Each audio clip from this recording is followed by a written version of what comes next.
Oyez, oyez, nous sommes très heureux d'être dans votre compagnie. Merci d'être devant vos postes de télévision pour regarder le Grand Talk. Ce soir, sur le plateau, je suis en compagnie de monsieur Élisée Bolougbe. Bonsoir Élisée, comment allez-vous? Bonsoir Brice, je vais bien et vous-même? Ça va très très bien. Ça va. Merci. Daouda Koulibaly, comment allez-vous monsieur Daouda Koulibaly? Je vais très bien et vous, mon cher Brice? Ça va très très bien aussi. Merci beaucoup Daouda. Sarah nous revient, plus forte que jamais. Bonsoir Sarah, comment ça va? Bonsoir tout le monde, ça va très bien, merci. Toute la famille se porte bien, dit-on. Oui. Madame Bleu, bonsoir. Bonsoir Brice. Ça allez bien Madame Bleu? Oui, très bien. Très bien. Vous avez changé de styliste? Non, c'est toujours la même. Elle varie les choix des tissus. C'est ça. C'est sur très, place. très coloré aujourd'hui. Très coloré. C'est sur place, c'est bien dit. Et puis celui qui chaque jour se surpasse, c'est Alain Toussaint. Bonsoir Alain, comment allez-vous? Ça va, très bien, très bien. va, très bien. Ouais. Bonne fin de journée en tout cas, je suis heureux. Bah, c'est le cas de le dire. Très très bien. Vous êtes très heureux. Je ne vous dirai pas pourquoi. De bonnes nouvelles. Vous avez une joie qui vous anime, eh bien, on souhaite que vous la partagez partagiez ma avec joie. nous. Voilà, c'est ça. Exactement. On va faire comme Daouda. On va boire un coup et puis on va progresser. Alors les amis, on va évoquer le cas Petrosi. Souvenez-vous, le jeudi 4 mai, à Abidjan, nous évoquions même sur ce plateau ici la suspension du directeur général, M. Vamissa Bamba, en raison donc d'un audit en cours. Et puis Daouda, les choses ont évolué. On s'est rendu compte qu'en réalité, ce n'était pas un, mais plutôt 4 audits qui étaient diligentés justement au sein de la Petrosi. Il faut dire que parmi les 4 audits, il y a un audit qui a été diligenté par Vamissa lui-même. Et après, le ministre a diligenté 3 autres audits par d'autres cabinets, 3 autres cabinets d'experts comptables. Mais finalement, en cours de route, on se rend compte que grâce à l'article du confrère Saïd Penda qui s'appelle l'enquêteur, qui explique que plus ou moins qu'aujourd'hui, il met en fait sur la table le fait que certaines personnes s'opposent au départ de Vamissa, qui estiment qu'il y a comme une chasse aux sorcières au sein de la Petrosi. Donc voilà en gros ce qui se passe dans cette société. Alors, quelques infos sur les audits. Le premier audit avait été lancé, donc vous le disiez tout à l'heure, par la direction générale elle-même, conduit donc par un cabinet dont je tais le nom. Il portait, lui, sur le processus d'approvisionnement et de distribution du gaz. 3 autres équipes d'éditeurs travaillent donc à la Petrosi à la demande donc du ministre, cette fois, des mines du pétrole et de l'énergie. M. Mamadou Sangafoua, chargé donc d'un audit sur le flux du gaz butane au niveau de Petrosi. Bon, ça paraît un tout petit peu, selon l'article, comme une forme de contre-audit de celui donc de la direction générale. Et puis, il y a un autre audit, celui-là, qui doit passer au crible la trésorerie de la Petrosi. De Petrosi, tout simplement. Donc, Élisée Bolougbe, cette série d'audits-là fait quand même se poser des questions. Vous pensez que on est dans un fonctionnement normal où il y a vraiment quelque chose à découvrir au niveau de la Petrosi? Non, moi je pense que si on doit se référer même à la logique du On va gouvernement... dire de Petrosi, on va éviter la Petrosi et tout ça. Si on doit se référer à la logique du gouvernement et aux propos même du chef du gouvernement, le Premier ministre, il y a de cela quelques années, je me rappelle précisément du mois de novembre 2021, ça rentre dans l'ordre normal des choses, que les sociétés d'État soient auditées. Donc on peut a priori estimer que c'est dans cet ordre-là que effectivement ces audits-là sont lancés. Mais on est sans ignorer que effectivement, ce qui fait que ça fait couler beaucoup d'engrais de salive, c'est que le directeur général de Petrosi a été suspendu. Donc, alors que les audits, pour certains, sont encore en cours. Donc, c'est ce qui fait vraiment que les uns et les autres parlent. Sur la raison de cette suspension, pendant que les audits étaient en cours, de ce que nous avons reçu, eh bien, on nous évoquait le fait que le directeur général émettait certaines obstructions. Par exemple, pour la délivrance de certains documents, c'était très compliqué. Donc, cette mise à l'écart-là devait permettre, en tout cas, faciliter les enquêtes. C'est entre autres les raisons qui avaient été évoquées pour justifier sa suspension pendant les audits. Justement, c'est que qu'on appelle ça, l'article de Saïd Penda dit plus loin, en fait, en gros, quand les auditeurs viennent pour demander des choses, le directeur estime qu'il y a un auditeur interne à l'entreprise. Donc, s'ils ont besoin d'infos, il se réfère à cette personne, mais pas à lui. C'est qui vient donc battre en brèche la théorie selon laquelle il serait donc... Voilà. En gros, c'est ce que dit l'article Saïd Penda. Ouais. Voilà. Oui, en général, il y a toujours pendant les audits, je pense, une personne qui joue le rôle de coordinateur et qui regroupe toutes les demandes de documents et les fournit. Et cette personne a tout intérêt à être dans la collaboration parce qu'autrement, le fait de ne pas fournir un document peut à lui seul permettre de lever certaines suspensions. Moi, je voulais juste noter quand même que 4 audits, c'est quand même pas mal. Et C'est surtout, inédit quand même. oui, parce que surtout C'est pas mener de courant, en tout manière cas. concomitante, c'est quand même, ça peut impacter le déroulement quand même d'une entreprise parce que tout le monde est mobilisé pendant un audit, tout le monde est sur le qui-vive et répondre à toutes leurs questions, que ce soit des documents ou des questions bien précises, ça prend énormément de temps. Donc on peut se poser la question de l'impact qu'aura tous ces audits sur le déroulement et les opérations de l'entreprise. Après, nous ne sommes pas au cœur du dossier, mais ce que je pourrais dire au regard de ces 4 audits, ça montre et ça prouve Il y a malaise. certainement la gravité de la situation, nous, de notre regard extérieur, mais ça montre certainement la gravité de la situation. Oui, bien vrai que le DG lui-même, il ait ordonné un premier audit et qu'ensuite le ministère demande différents audits pour pouvoir voir exactement ce qui se passe au sein de la gestion interne de cette société, cette EPN, mais ça montre exactement, comme tu le disais, qu'il y a un malaise et puis on sait très bien que le secteur du gaz butane est subventionné par l'État et que ce secteur a été subventionné aussi pour juguler l'inflation qu'on a connue en 2022, qu'on connaît toujours. Et ça a quand même coûté plus de 700 milliards, 720 milliards à l'État de Côte d'Ivoire. Donc il est tout à fait normal que le ministère en charge, le ministère de tutelle, puisse se poser des questions. Il a certainement eu des alertes. On sait très bien que l'engagement de la Côte d'Ivoire aujourd'hui, c'est de pouvoir lutter pour avoir une meilleure gouvernance de ces établissements publics nationaux. Donc ça passe par ces différents audits, à l'assainissement de ces audits, parce que bien sûr, les institutions internationales qui nous prêtent de l'argent aussi regardent de ce côté. Et c'est tout à fait normal qu'il y ait cette situation. Peut-être que c'est un inédit, 4 audits, mais on attend maintenant la suite et les résultats de ces fameux audits. Il faut surtout signaler que les qui, en 4 audits ne général, portent pas sur le voilà. même point. Bien sûr, ils ne portent pas sur le même point. Et Mais même c'est si ça encore ne plus porte- grave que ça ne porte pas sur le même Mais point. même parce si que ça ne porte pas c'est une sur le situation même point, d'urgence. la question que moi, ça me pose, c'est que déjà, selon certaines informations, le DG n'était même pas à Abidjan lorsqu'il est suspendu. Il était en mission. Aux États-Unis, il a été suspendu depuis là-bas. Non, en fait, je veux dire, C'est pas un tu peux problème, pas. Non, l'État ne peut pas envoyer quelqu'un en mission, même si ce n'est pas le président ou autre, mais dès l'instant que l'institution l'envoie en mission quelque part, au moins qu'on attende qu'il rentre d'abord au pays. mais c'est une situation peut être qualifié, d'urgence. ça peut être une perception. Oui, Oui, c'est ce que je dis. c'est Mais ça. au-delà de tout ça, 4 audits Oui. dans une même entreprise. Et d'autant plus que celui qui est suspendu aujourd'hui, on parlait la semaine dernière, l'audit est lancé depuis 2018, pourtant il n'était pas encore là. Bon, ça pose des questions. Je pense Alain que Pardon, Sarah, j'ai Alain depuis Non, qui... mais elle peut compléter. oui, Très non, mais bien. très rapidement. Ok. Merci Alain, désolé. Oui, merci beaucoup. C'est moi le méchant, en fait. Désolé, Sarah. Je suis l'assistant de Brice. Je me dis, bon, allez, je vais rendre justice. Il dit non, allez. D'accord, allez. Non, mais très rapidement, pour revenir sur ce que disait Daouda, je pense qu'aussi le malaise, c'est autour du fait qu'il ait été suspendu avant la fin de l'audit. Et c'est à cause, je pense, de cet élément qu'on est à même aussi de se poser d'autres questions. Donc c'est juste. En tout cas, nous, on fait beaucoup de choses, hein, mais l'une des choses qu'on fait mieux, c'est se poser des questions. Donc, effectivement, c'est une situation qui amène à se poser des questions. Pourquoi suspend-on un directeur général qui est en mission pour des raisons d'audit? Pourquoi le suspend-on pendant Qui n'a plus que... accès au dossier. qu'on a D'accord. découvert De ou manipuler les qu'est-ce dossiers pour qui- qu'il n'ait plus accès au dossier. C'est ça. Tout est suspendu pour l'instant. Non, mais ce n'est pas ce que dit l'article de Saïd Penda. L'article dit clairement. Non, mais Arnaud, l'article, c'est Pena, c'est pas la Bible non plus. Oui, mais n'empêche, oui, c'est pas la Bible.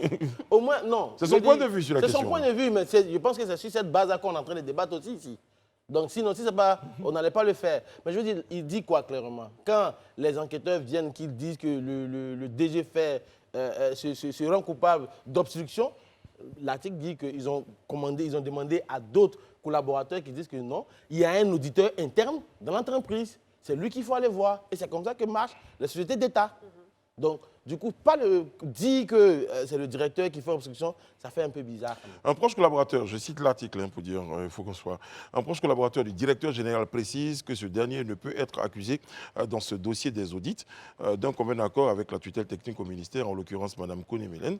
Il avait été décidé que le point focal, la Petrosi, des différentes équipes d'auditeurs, sera notre coordonnateur de l'audit interne, M. Ambedou Armel.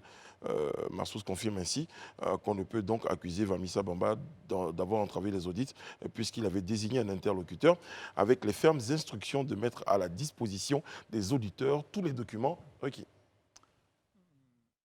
Alors, je vais rebondir à ce que Sarah a dit tout à l'heure. Je pense que ce qui se déroule actuellement à la Petrosi correspond à ce qui est prévu par la loi. Il y a la dernière loi sur les sociétés d'État, c'est-à-dire celles notamment détenues à 100% par l'État ou majoritairement ou parfois minoritairement, qui permet notamment, un article de cette loi permet de suspendre un directeur général pour une période conservatoire de 6 mois et de diligenter toute forme d'enquête, d'investigation pour voir clair dans la gestion, dans la gouvernance de l'entreprise. Et c'est tout à fait normal parce que ce sont des fonds publics. Voilà. Si des actes ont été posés par les actuels dirigeants ou même les précédents, c'est tout à fait logique que l'État diligente autant d'audits qu'il veut pour savoir exactement ce qui se passe au sein de cette entreprise d'État. Mais du coup, la question, ce n'est pas l'audit en soi qui a fait que le DG a été suspendu. Il y avait peut-être un passif derrière qui fait que le gouvernement voulait prendre une décision. Oui, mais pour la sérénité des investigations, comme on le fait parfois dans des gouvernements, quand un ministre est mis en cause, on demande que ce ministre-là puisse démissionner pour que la justice puisse suivre son cours. Mais là, il ne s'agit pas de procédure judiciaire, c'est une procédure administrative ou financière. Est-ce que vous me direz si j'ai raison ou pas, mes souvenirs ne sont peut-être pas bons. Dans le cas de l'RTCI, je pense, il y avait une suspension comme ça, où il y avait même la mise sous scellé des bureaux. Non, ça par contre, c'est la DG qui avait mis, puisque quand l'affaire a éclaté dans le journal Afrique Soir, de notre confrère André Sylvain Kouna, finalement, la DG a suspendu certains collaborateurs puisqu'elle soupçonnait ces derniers de sortir des informations qui étaient dans le domaine du secret. Donc, elle a suspendu et mis sous scellé le matériel du travail. Donc, pour dire que la procédure de suspension, dans le cadre d'une enquête... C'est légal. Voilà. Et c'est même légitime parce que l'État actionnaire, pour préserver ses intérêts, peut demander qu'on ouvre des investigations, qu'on mène des audits. Donc, c'est tout à fait légal et légitime. Élisée ? Oui, moi j'entends bien ce que Alain dit et tout ça, et même pour aller plus loin dans ce qu'il est en train de dire, c'est justement là que moi se pose tout le problème. Parce qu'aujourd'hui, on est en train de parler de suspension de DG et autres, mais c'est la réputation et la vie du citoyen qui sont mises en jeu au travers de cette question. Voilà pourquoi moi je me pose, vraiment je reste dubitatif sur ce mutisme qui est affiché lorsqu'on lance des audits. Des années passent, des gens sont suspendus, ce n'est pas le premier en date. Il y a eu quelques audits depuis 2020, 2021. Ça faisait partie des questions qu'on se posait pour dire ces audits-là. Les DG ont été suspendus, d'autres ont été limogés. On n'a jamais pu avoir les résultats de ces audits. C'est la crédibilité, c'est l'honorabilité, c'est la réputation de ces personnes qui sont mises en jeu. Je pense que c'est des choses à lesquelles on ne doit pas jouer. On dit ouvertement et clairement, ceux-ci, ils ont été reconnus coupables des faits qui leur sont reprochés. Par conséquent, ils sont limogés. Et puis, ils suivent une procédure judiciaire. Là, c'est clair devant tout le monde. Mais la procédure reste en l'état. On lance des audits. Il y en a plusieurs sociétés déjà qui ont été faites. On ne sait pas quels sont les résultats de ces audits. Ces personnalités-là sont abandonnées dans l'opinion comme ça, je dirais au jugement de chaque citoyen. Comme pour certains, c'est eux les auteurs. Pour d'autres, non, ils sont victimes de complot. Mais il faut qu'arrive un moment, moi, je pense que c'est des questions de gouvernance. On puisse dire que l'audit qui a été diligenté a abouti à un tel résultat. Et par conséquent, voici les décisions qui ont été prises à cet effet. C'est quand même important, il faut qu'on y arrive. Je partage l'avis d'Élysée parce qu'il ne faut pas qu'on reste en si bon chemin. Et on l'a vu depuis 2021. Un certain nombre de DG ont été de manière spectaculaire éjectés de leur fauteuil. Ils sont retrouvés sur d'autres tabourets, certains même à l'Assemblée nationale. Et puis finalement, on n'a pas de nouvelles. Que deviennent ces audits qui ont été lancés ? Où en sommes-nous au niveau des investigations judiciaires, éventuellement, parce qu'on a... Qui ont déjà été prouvées même d'ailleurs. Enfin, on ne sait pas, il n'y a pas eu de procès, en tout cas pas à notre connaissance. Ni de communiqué. Il y a des suppositions, il y a beaucoup de rumeurs. Donc, il ne faut pas que comme on dit, la volonté de transparence de l'État, comme on dit, se retrouve confrontée à cette réalité-là. Parce que si on suspend ce DG dans la volonté de faire en sorte que les audits aboutissent de façon claire, alors qu'en réalité, c'est pour régler des comptes. La vraie Là, question ça qu'on ne allait le se fait poser, pas. c'était est-ce que les audits, en réalité, là, ce ne sont pas des mécanismes pour se débarrasser de certaines personnes, de certaines... Oui, mais c'est ce qu'on regretterait. Là, ce serait grave. Parce que pour l'instant, ce sont les premiers résultats de ces audits. Mais justement, Brice, pour ne pas qu'on arrive à de telles conclusions ou bien à de telles pensées, c'est là que se pose toute la nécessité de donner les conclusions de ces audits, de rendre publiques les conclusions de ces audits. Ça va nous éviter vraiment de rentrer dans la supputation. C'est quoi les délais en général de conclusion, de traitement de ces audits? Parce que finalement, on a par exemple l'ATCI, Depuis 2 ans, où il y a... Non, je crois que c'est depuis le début de l'année. Bon, on va laisser le faire. Un peu Le plus faire, de 2 ça ans c'est même. depuis 2021, novembre 2021. Mais par exemple, l'ATCI, depuis janvier 2023, après la suspension de ses agents, avec le soupçon d'un détournement de plus de 500 millions, on est en mai, bientôt en juin. C'est quoi le résultat finalement? Mais en réalité, un audit prend combien de temps? En réalité, ce n'est pas les agents leur réputation. qui sont suspectés d'avoir détourné. C'est la directrice en exercice qui est suspectée dans l'article d'avoir détourné de l'argent. Les agents sont suspendus. Voilà, les agents sont suspendus. Que sont les agents? On a besoin de résultats. On a besoin de résultats. En tout cas, ça montre déjà la question à se poser. Est-ce que ces cabinets d'audit qui sont mandatés, est-ce qu'il ne faudrait pas mettre en doute leur efficacité? Ça, c'est la première question. Parce que si ça met 2 ans, 3 ans, 4 ans, 5 ans, la question, elle se pose.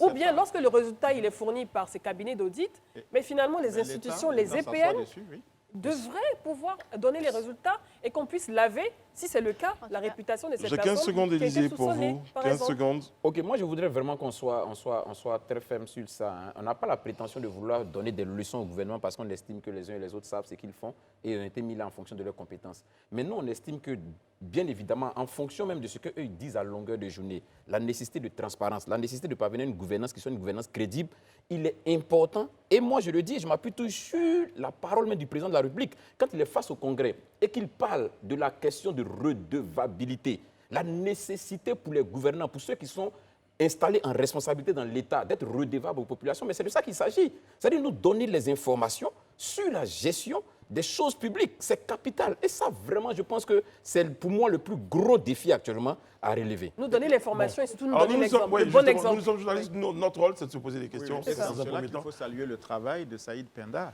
qui a mené Cette des enquête. investigations pour mettre au grand jour quand même certaines informations. Parce que effectivement, on parle de la réputation j'ai des invité personnes qui sont mises en cause. Bien sûr. Mais quand on dit on lance un audit, le minimum, c'est que l'État puisse donner à la population les motivations, les raisons des opérations qui sont lancées. Mais on nous laisse dans des supputations, à n'en plus finir. Et puis demain, on apprendra que ce pauvre monsieur, excusez-moi, a été débarqué et on supposera qu'il aurait détourné, etc. Alors que l'affaire est quand même plus complexe, enfin, qu'il n'y paraît. Donc il faut de la transparence aussi au niveau de l'État, qu'on donne des informations, surtout quand il s'agit d'entreprises financées par des fonds publics. En tout cas, nous, la première chose qu'on fait, c'est attendre les résultats de ces audits pour l'instant. Voilà. Et puis après, il y a toute la réflexion qui a été menée autour. Il n'y a pas de problème. Alors, vous avez bien compris. Nous sommes très heureux de recevoir à présent un premier invité sur notre plateau du Grand Talk. Il s'agit de M. Fofana Kodjoro. Il est candidat, PDCI à Satama-Sokoura. On aura l'occasion certainement d'en parler. Avec lui, on va évoquer la question de la gestion des communes. Bonsoir, M. Kodjoro. Bonsoir, monsieur. Bonsoir, M. Kodjoro Fofana. Merci d'être sur notre plateau. On parlera après de la candidature. Hein, c'est clair. C'est ça. Alors, Élisée Boulougu. Je pense que pour plusieurs, on ne sait pas trop c'est quoi le... Pour certains, peut-être moi-même j'en fais partie, je ne vais pas le nier. D'accord. Comment vous pourriez définir le marketing politique? C'est quoi en fait? D'abord, merci d'abord pour l'invitation. Moi, je parle plutôt de marketing territorial. Territorial, pardon. Voilà, beaucoup plus de marketing territorial. Gestion des communes et tout ça. C'est un marketing territorial, je voulais dire. En réalité, le marketing territorial, c'est un marketing comme tout le monde, comme toutes les entreprises le font, mais qui est limité au niveau des communes, des villes et des pays. Okay. Donc, c'est un outil qui permet aux communes de pouvoir être attractifs. Donc, je prends un exemple. Déjà, au niveau de la Côte d'Ivoire, le marketing territorial a été défini aux États-Unis depuis les années 70. Donc, les premiers éléments du marketing territorial, c'était I love New York. I love New York. Avec le cœur, là? Avec le cœur. Et ça, c'est les premiers outils du marketing territorial. Comment faire en sorte qu'une commune qu'un pays, une ville puisse être attractif pour des investisseurs, pour des visiteurs, pour des touristes. Exactement, c'est ce que, en gros, c'est la définition du marketing territorial. Mais moi, j'aimerais juste arriver maintenant, vous qui êtes aujourd'hui candidat à Satama Sokora, Ouais, Satama Sokora, pardon. Ouais. Qu'est-ce que vous comptez faire là-bas pour que nous, on ait envie d'aller à Satama Sokora? Vous avez dit Sokora, voilà. D'accord, il faut savoir que Satama Sokora est une commune dans le département de Dabakala. Dans le département de Dabakala, c'est toute une petite commune. Donc, une commune comme Satama Sokora, elle a besoin de visibilité. D'abord, pour qu'une commune fonctionne, il faut d'abord créer une économie locale à partir des entreprises. Donc, si la commune n'a pas d'activité, elle ne peut pas avoir des ressources pour pouvoir vivre. Donc, il faut créer les conditions pour que ces entreprises locales-là puissent vivre. Donc, il faut pouvoir parler naturellement de la commune. Donc, vous avez une petite commune comme ça, au niveau à l'intérieur du pays. La première porte d'entrée pour cette commune en termes de marketing, d'abord, il faut voir ses forces et ses faiblesses. D'accord? Ses forces et ses faiblesses. Ensuite, on regarde les opportunités et les menaces. Ouais. Naturellement, une commune a des concurrentes.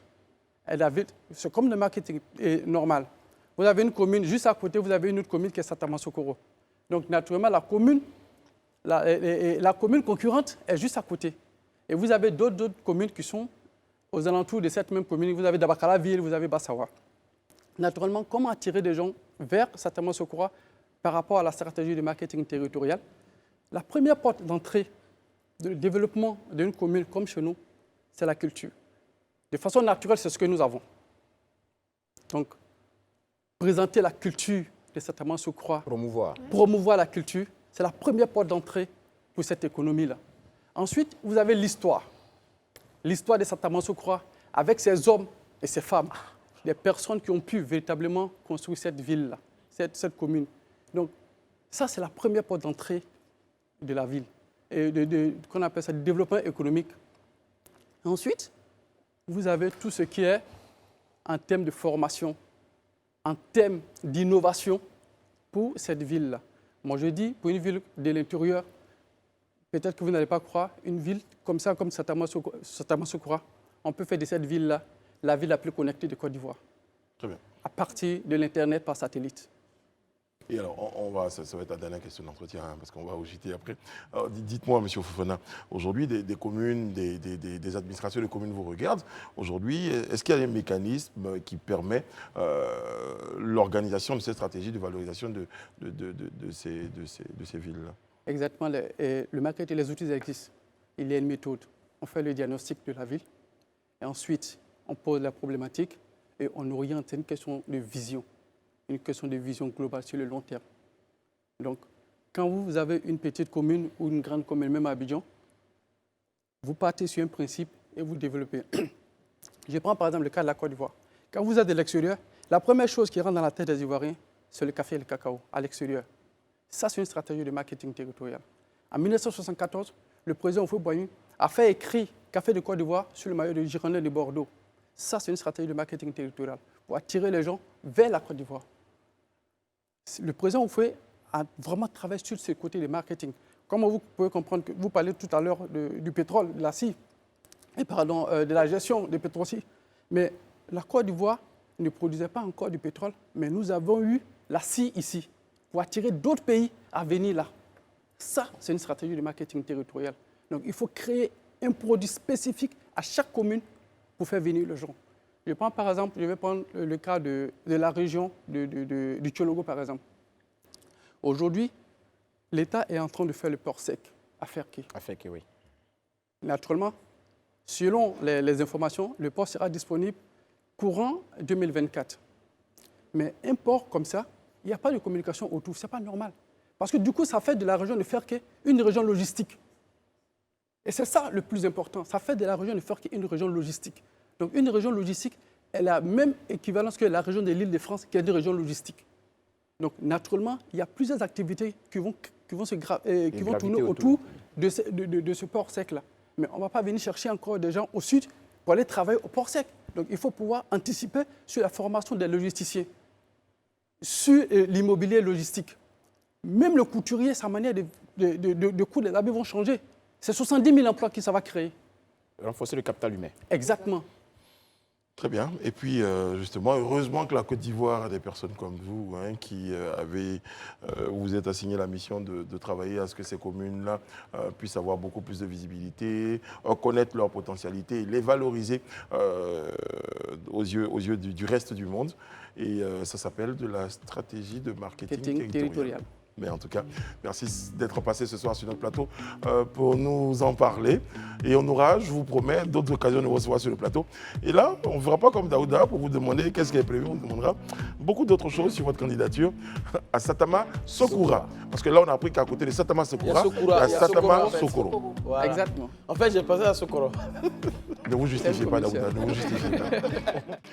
En compagnie de M. Élisée Bouloube, de Sa Majesté Daouda Koulibaly, de la magnifique Sarah, de la splendide Edith Broubleu, du très heureux Alain Toussaint. Bien heureux Alain Toussaint.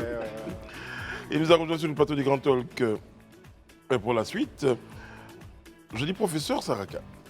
Docteur Saraka. Voilà.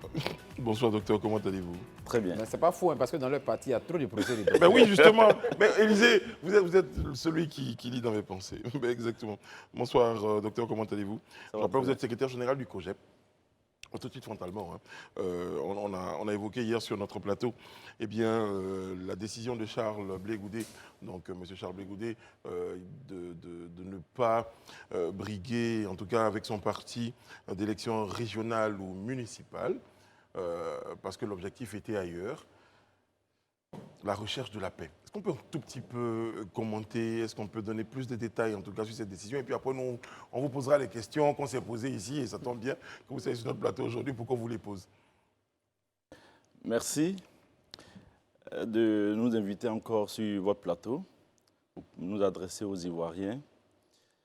Effectivement, le dimanche 14 mai 2023, le COGEP s'est réuni en conseil politique. C'était le premier du genre depuis l'arrivée du président ivoirien. C'était donc le premier conseil politique ordinaire du parti.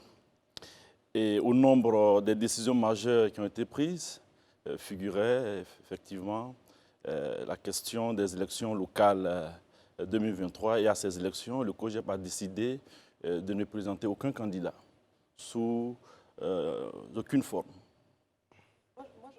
Rapidement sur le mot, donc l'une des raisons qui a été donnée par M. Charles Blé Goudé pour expliquer cette absence, en tout cas pour ces élections législatives, municipales et régionales. Notre pays n'est pas comme les autres, c'est un pays qui sort d'une crise et qui cherche à panser les plaies laissées par les différentes crises électorales qui ont causé beaucoup de morts. Et le peuple ivoirien a été traumatisé. Et de ce point de vue, l'objectif premier du COGEP n'est pas une démarche électorale.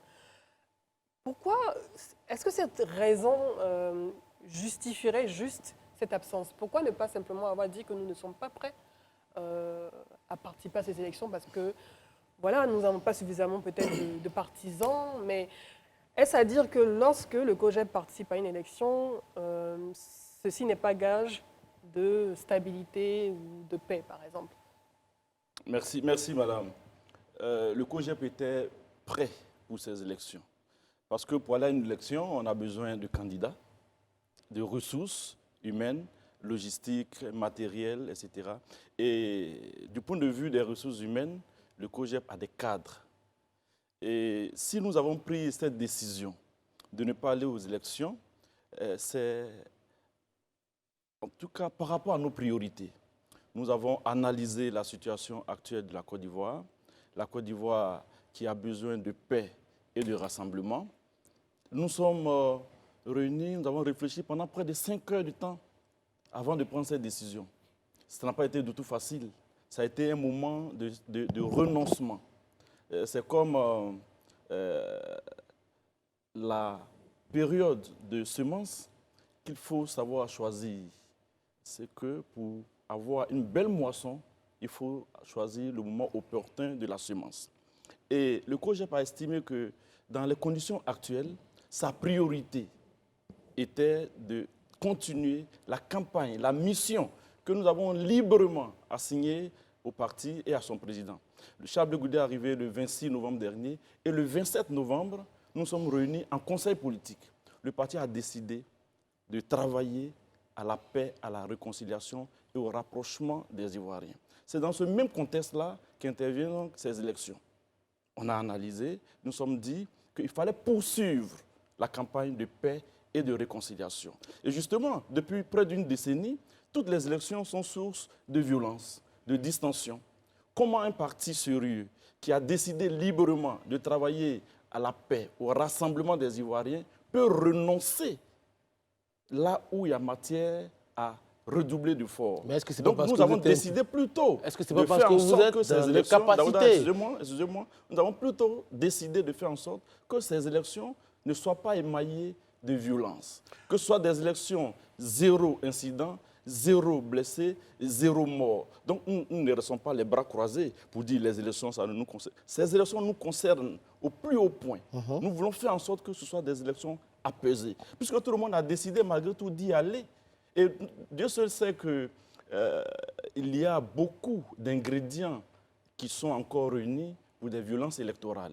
On ne va pas attendre que la violence se produise avant d'agir. Vous pensez que On la va pas en situation arriver, n'est pas stable s'il vous pour plaît. l'instant, que la situation sociopolitique ne permet pas d'avoir des élections municipales et régionales pour l'instant, et que vous positionnez, vous, le COGEP, en tant qu'observateur? Non, des élections, précise, des élections législatives, pardon, municipales, municipales et c'est ce que j'ai régionales dit, déjà. apaisées. Oui, élections municipales Et et régionales. régionales apaisées. Les conditions ne sont donc pas réunies pour ça. Pour vous, ce n'est pas réuni. Les conditions ne sont pas réunies. Vous voyez aussi avec nous que les conditions ne sont pas totalement On a réunies. eu plusieurs Mais dialogues politiques. malgré Oui. tout, non, là n'est pas la question. La question est que les acteurs politiques ont décidé d'aller aux élections.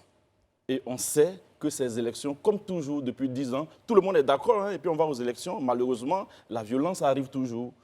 Et on a décidé cette fois-ci d'être aux côtés du peuple de Côte d'Ivoire, un peuple qui est sans voix, à qui on demande des voix. Nous pensons que le peuple de Côte d'Ivoire a plutôt besoin de notre compassion. Très bien. Et c'est dans cet élan-là que nous sommes aujourd'hui. Vous parlez de... Les conditions ne sont pas réunies pour qu'on puisse Totalement. aller...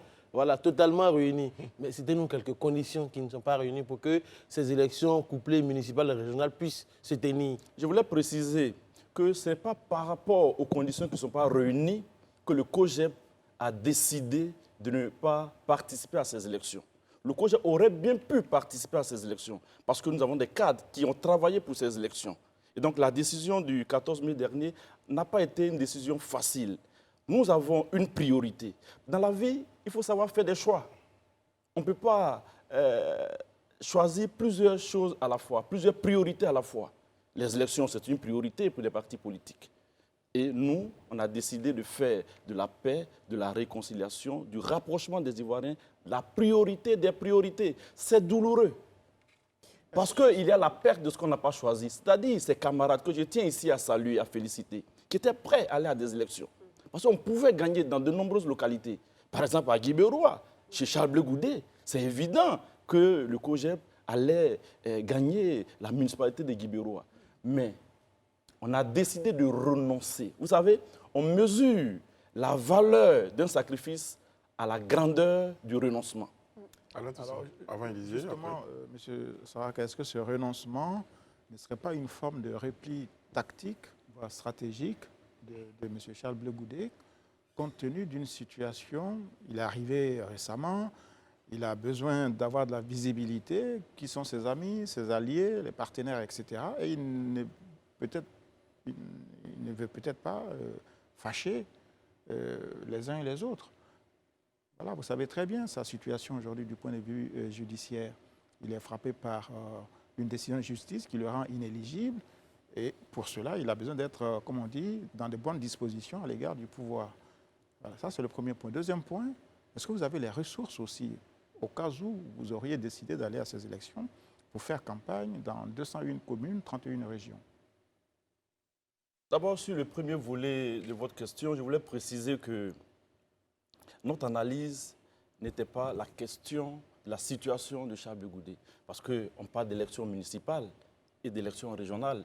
Et Chablis Goudé, notre président, n'est pas candidat à une élection municipale. Il ne ou peut à une même pas élection. être candidat. Oui, mais J'ai dit, je il parlais n'a de pas l'ensemble. l'intention d'être candidat. Je parlais de l'ensemble, c'est-à-dire la posture du COJEP, conditionnée par peut-être la stratégie de Charles Blé Goudet, Non, fait nous qu'aujourd'hui ne sommes pas dans une mis en stratégie. repli.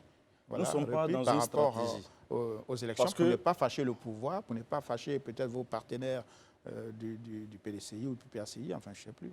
Docteur Non, Sarka, non, il non, non. faudrait peut-être noter que sur ce plateau-là, en tout cas, beaucoup de mes camarades n'ont pas été convaincus par les arguments que vous avez avancés de renoncement pour les questions de paix, de stabilité.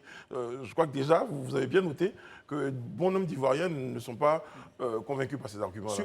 Juste Il avant faut- qu'il réponde, sur le cas de Guy Bérois, par exemple, moi, vous l'avez dit, on sait très bien qu'une candidature d'un élément du COJEP aurait mis en grande difficulté la ministre Dogo, Bellemonde.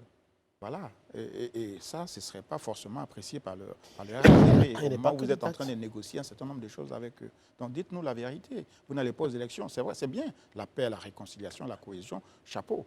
Mais il y a des réalités auxquelles quand même vous êtes confrontés. Il faut dire la vérité aux Ivoiriens. Non, la vérité, encore une fois, la vérité, c'est que le COJEP, en âme et conscience, après analyse sérieuse, soutenue de la situation sociopolitique actuelle, a décidé de se mettre aux côtés du peuple de Côte d'Ivoire, des Ivoiriens qui souffrent. Au lieu d'aller demander leur voix, nous pensons que nous devons plutôt apporter de la compassion, de la consolation aux Ivoiriens qui sont en pleurs, qui sont dans la douleur. Permettez-moi et dans la d'imaginer, misère. docteur, un professeur. Docteur, en fait, le COJEP, c'est vraiment le parti le plus conscient de Côte d'Ivoire. Parce que les autres, là, à se demander, non, non. eux, ils vont aux élections, alors qu'il y a toujours ce problème-là. Et le COJEP essaie, ah tiens, Non, il faut quand même que nous, on aille penser les plaies, pendant que les autres, ils continuent dans leur démarche électoraliste. Je le rappelle, la démarche d'un parti qui est à la recherche de la paix, ce n'est pas la même démarche qu'un parti qui est à la recherche des postes électifs. Nous ne sommes pas aujourd'hui à la recherche de postes électifs. Nous sommes à la recherche de la paix et notre démarche est en cohérence avec notre priorité. Et je vous le dis encore une fois, ce n'est pas de gaieté de cœur. On a estimé qu'il y a deux choses importantes, il fallait faire un choix. Tout choix est douloureux, c'est-à-dire la perte de ce qu'on n'a pas choisi. Et c'est pour cela que je remercie sur votre plateau nos cadres qui, malgré ce qu'ils ont fait sur le terrain, ont décidé de renoncer. Et ça peut ne pas être compris aujourd'hui. Je vous rappelle que, pour citer l'acte fort du roi Louis XIV, en 1661, quand il a décidé de bâtir le château de Versailles, en Île-de-France, les gens se sont interrogés. Pourquoi? Quelle était l'opportunité? La même chose ici en Côte d'Ivoire. En 1986, quand Houphouët-Boigny a décidé de bâtir la basilique de la paix de Yamoussoukro, tous les Ivoiriens n'étaient pas contents. Mais aujourd'hui, la basilique fait notre fierté. Je comprends ceux qui ne nous comprennent pas. Je comprends ceux qui ne nous comprennent pas. Parce qu'évidemment, et surtout nos camarades militants, nos cadres qui auraient pu être candidats, je les comprends. Et on leur dit merci parce que finalement, ils ont compris que l'enjeu en valait. Élisée Poloubeu pour la suite avant Daouda. Docteur Bon, Saraka, et puis après, on va passer toute l'émission à. Ils ne veulent pas y aller, c'est leur décision. On peut essayer de comprendre, mais bon, on ne va pas toujours être en opposition à cette décision. C'est ça. Elle Docteur est déjà Saraka, prise que d'ailleurs. répondez-vous à ceux qui pensent que la décision du COJEP est, si on peut l'exprimer ainsi, une réelle politique en fait? C'est-à-dire que le COJEP aujourd'hui sait que aller à ces élections, il prend beaucoup de risques parce que son président est arrivé il n'y a pas assez longtemps. C'est maintenant que le parti se structure et essaie de s'installer sur le plan national. Aller à ces élections, si les résultats ne sont pas ceux escomptés, ça pourrait se faire à Rakiri. Que répondez-vous à ceux qui pensent que c'est une réelle politique? Je vais d'abord vous dire que quand on va à une élection, si on avait décidé d'y aller, c'était des objectifs assez réalistes qu'on allait se fixer. Okay. Il y a 101 communes, 201. 201 communes, pardon. On n'allait pas quand même avoir la prétention de gagner 201 communes. Même 2, 3, 4, 5 communes auraient pu être notre objectif. Et je vous le dis, on aurait pu le faire, l'avoir. Donc ce n'est pas par peur. Ce n'est pas par peur. Mais surtout, on est inquiet, on est préoccupé. Qu'on aille aux élections dans les conditions actuelles, il fallait qu'on prenne notre bâton de pèlerin pour aller en campagne, pour des élections apaisées, pour des élections zéro incident, encore une fois, zéro blessé, zéro mort. C'est un choix que nous avons fait. Voilà. Donc, Docteur Saraka, vous répétez beaucoup, mais est-ce que, reconnaissez-le clairement, est-ce que vos blés... parce que vous posez les mêmes questions. Peut-être, mais oui, peut-être qu'on pose les mêmes questions. Mais on pose les mêmes questions. Mais est-ce que vos blés aujourd'hui, est-ce que Blé n'est pas essoufflé? Quand on voit Charles Blé Goudé qui est allé, quand il est venu, il a été reçu en fanfare. De plus en plus qu'il allait dans beaucoup de régions, on voyait les bâches se remplir difficilement dans certaines régions. Est-ce que ce n'est pas ça qui a poussé M. Blé à dire ah, faisons attention? C'est à croire que M. Daouda ne vit pas en Côte d'Ivoire. Non, si, je vis en Côte d'Ivoire. Si vous vivez en Côte d'Ivoire, vous ne pouvez pas dire ce que vous dites. Si, parce que justement, même à Guibérois, on a vu que ça a été souvent dit, la première fois a été difficile pour vous. Il a fallu attendre le deuxième jour, après plusieurs explications. La première fois? Oui, la première fois, quand vous êtes parti chez la ministre Bellemonde. Ah, vous n'étiez pas là-bas?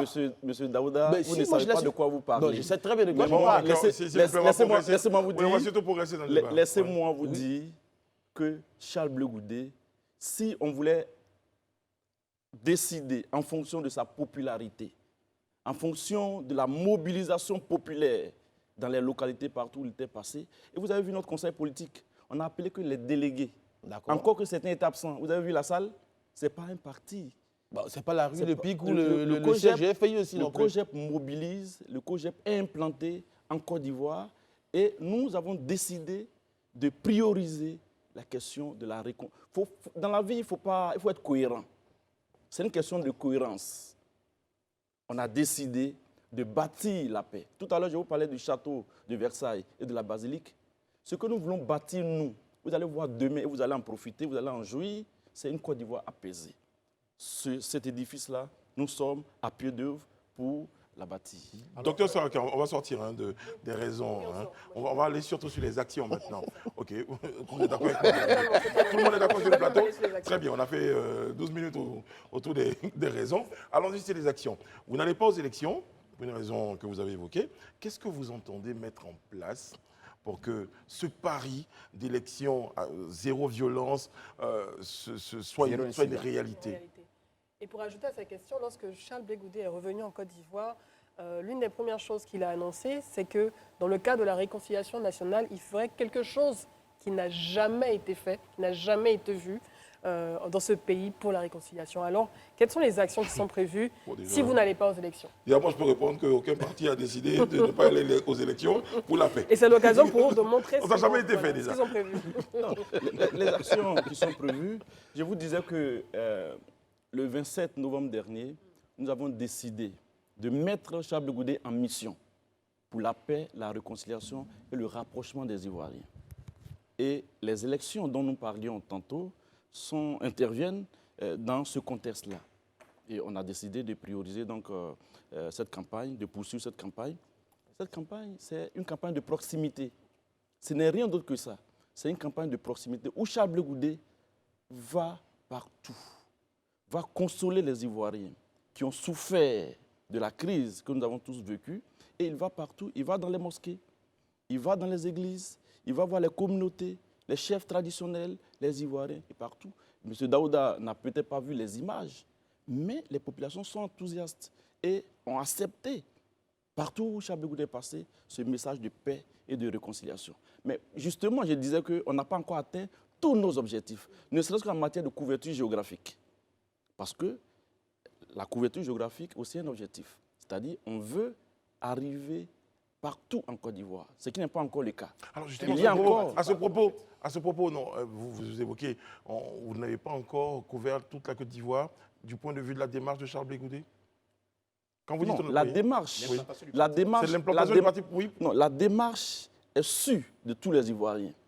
Vous avez demandé quelle action, quelle activité concrète nous menons sur le terrain. Il y a dit que globalement, il s'agit de campagnes de sensibilisation, de rencontres communautaires, de rencontres d'écoute, voilà, de partage, de consolation, et que ces rencontres-là, on n'a pas encore couvert l'ensemble du territoire, et c'est un objectif à atteindre. Alors justement, à ce propos, dans ma tête, je me dis, la difficulté à pouvoir couvrir pour l'instant l'ensemble du territoire, peut-être que se présente parce qu'il faut que ce soit Charles Blé Goudé en personne qui parcourt chaque ville. Est-ce qu'il n'y a pas moyen d'envoyer, il n'y a pas d'autres interlocuteurs vu qu'ils ne vont pas aux élections, qui pourraient rencontrer les populations pour parler, ça irait beaucoup plus vite. Oui, ce n'est pas écarté. Ça relève des stratégies du COJEP et on fera le bilan des 6 premiers mois. Pour le moment, nous sommes aux 5 premiers mois. On fera le bilan des 6 premiers mois. Et puis à partir de ce moment, vos propositions que vous faites, on pourra voir comment ajuster. Mais pour l'essentiel, c'est Charles Blé Goudé qui porte la mission. Okay. Oui, c'est Charles Blé Goudé qui porte la mission et le parti l'a envoyé en mission pour cela. Et voilà, mais avant son arrivée, il n'arrive pas comme ça dans les localités. C'est lieutenant, c'est toute une organisation, il a des activités préparatoires, des rencontres préparatoires, donc il n'est pas seul. C'est surtout que le temps presse avant les élections, vu qu'il a envie de penser des plaies. Donc, alors, je cherchais un moyen d'aller vite. Le COJEP ne sera pas aux élections régionales et municipales à venir, mais il y a des élections qui viendront après la présidentielle, des législatives, etc. Aujourd'hui, l'opposition, le PDCI, le PPACI, estiment que le découpage électoral n'est pas conforme à certaines réalités politiques. Qu'est-ce que vous répondez à cela?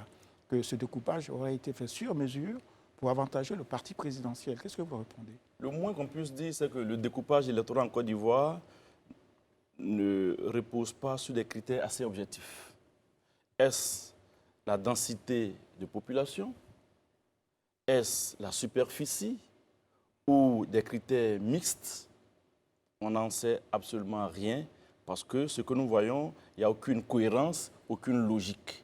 Mais c'est toutes ces questions-là qu'on doit régler avant d'aller à des élections crédibles, des élections sérieuses. Mais comme je le dis, là n'est pas le sujet.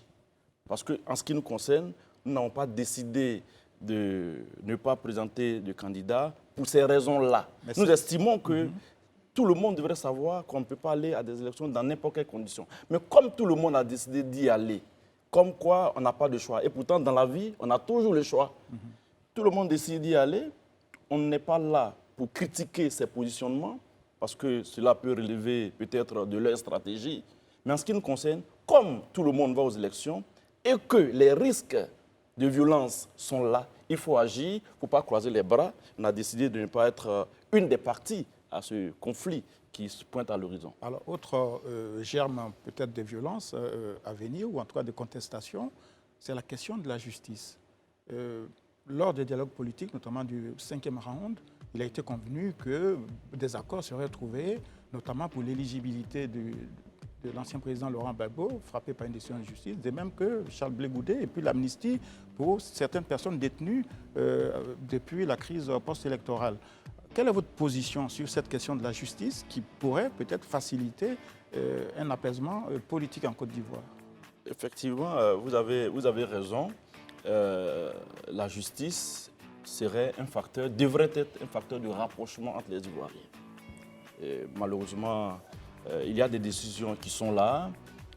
On pense aussi que cela doit pouvoir se régler par des canaux assez indiqués, pour ne pas que le règlement de ces problèmes-là soit source de tension. Je pense qu'on peut régler. Les gouvernants, les tenants du pouvoir savent très bien qu'il est important que la Côte d'Ivoire évacue tous ces sujets parce qu'on a besoin de rapprochement. Mais pour cela, on n'a pas besoin de sortir des muscles. On doit se parler de façon civilisée, de façon élégante. Dernière question pour le rendez-vous. Oui, je vous ai écouté très attentivement et votre parti politique a fait un choix et on doit le respecter. La raison pour laquelle la même question revenait assez souvent, je pense, c'est parce que la vocation même d'un parti politique, c'est de gagner le pouvoir et d'appliquer, de mettre en place son plan. Et même si votre plan, c'est celui de rétablir la paix, etc., dans le pays, en Côte d'Ivoire, pourquoi ne pas simplement suivre ce chemin pour répandre vos idées avec plus de pouvoir en place ou entre vos mains, vu qu'il s'agit d'un parti politique? Oui, je vous l'ai dit, qui veut récolter demain doit apprendre à semer aujourd'hui. Et les moments de semence sont des moments de grand sacrifice. Donc c'est une question de timing, de temps. C'est une question de temps. De temps, oui. Parce que nous voulons aller loin, nous nous organisons. C'est pas le moment opportun. Comme on le dit au COJEP, on est prêt, mais on n'est pas pressé. On est prêt parce qu'on a un leader, qui est Charles Blé Goudé. On est prêt parce qu'on a des hommes. Tout à l'heure, vous disiez qu'il y a des professeurs, il y a des docteurs, mais il n'y a pas que cela. Il y a aussi des agriculteurs, des paysans, à tous les niveaux de la classe sociale ivoirienne. Donc, on a Charles Blé Goudé, on a des hommes, on a des idées. Maintenant, on est prêt, mais on n'est pas pressé. Ça sert à quoi aujourd'hui qu'on se précipite pour aller à des élections, pour gouverner quel pays, pour gérer quel pays? Notre priorité, c'est de dire aux Ivoiriens que nous sommes des frères, que nous sommes des sœurs. Mettons-nous ensemble, ce pays nous appartient, nous avons une communauté de destin, ça ne sert à rien de se faire des palabres inutiles. C'est sur ces belles paroles responsables, docteur Saraka Patrice, que nous allons, vous êtes secrétaire général du COGEP, que nous allons refermer les portes du Grand Talk ce soir. Merci d'avoir été en notre compagnie. Merci Alain, merci Edith, Sarah, Daouda, Madame Bleu. Nous avons été très heureux de votre compagnie. On vous donne rendez-vous demain sur ce même plateau. Prenez soin de vous et des autres. Que Dieu veille sur vous. Que Dieu veille sur la Côte d'Ivoire.